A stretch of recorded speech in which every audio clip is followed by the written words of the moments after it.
একটু দাঁড়ান। ইরান, যুক্তরাষ্ট্র ও ইসরায়েলের চলমান যুদ্ধ নিয়ে আমাদের বাংলাদেশের অবস্থাটা একটু দেখে যান।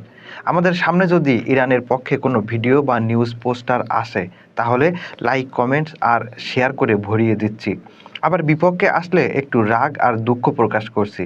পাবলিকের চাহিদা বিবেচনা করতে করতে দেখেন কি হয়েছে। যদি ইরান চায় আমরা ইসরায়েলের বিরুদ্ধে ক্ষেপণাস্ত্র সরবরাহ করব, এটি মুছে ফেলার জন্য একটি ক্ষেপণাস্ত্রই যথেষ্ট।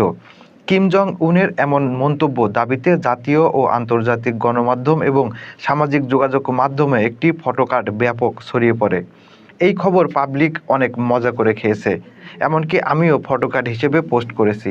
তবে বাস্তবতা হচ্ছে, এ ধরনের কোনো মন্তব্য কিম করেছে কিনা তার কোনো প্রমাণ নেই। আজকের পত্রিকার ফ্যাক্ট চেক থেকে তারা অনেক চেষ্টা করেও এর কোনো নির্ভরযোগ্য তথ্য পায়নি। শুধু এতটুকু পাওয়া গেছে, উত্তর কোরিয়া, যুক্তরাষ্ট্র ও ইসরায়েলের ইরানের বিরুদ্ধে সামরিক হামলাকে অবৈধ ও আগ্রাসনমূলক পদক্ষেপ হিসেবে আখ্যা দিয়েছে। পিং ইয়ংয়ের পররাষ্ট্র মন্ত্রণালয়ের বিবৃতির উদ্ধৃতি দিয়ে প্রতিবেদনটিতে বলা হয়েছে, এই হামলা ইরানের সার্বভৌমত্ব লঙ্ঘন করেছে এবং আঞ্চলিক স্থিতিশীলতার জন্য হুমকি তৈরি করেছে। প্রতিবেদনে আরও উল্লেখ করা হয়, উত্তর কোরিয়া যুক্তরাষ্ট্রের মধ্যপ্রাচ্য নীতিকে তীব্র ভাষায় সমালোচনা করেছে এবং এ ধরনের সামরিক পদক্ষেপ আন্তর্জাতিক আইন বিরোধী বলে দাবি করেছে।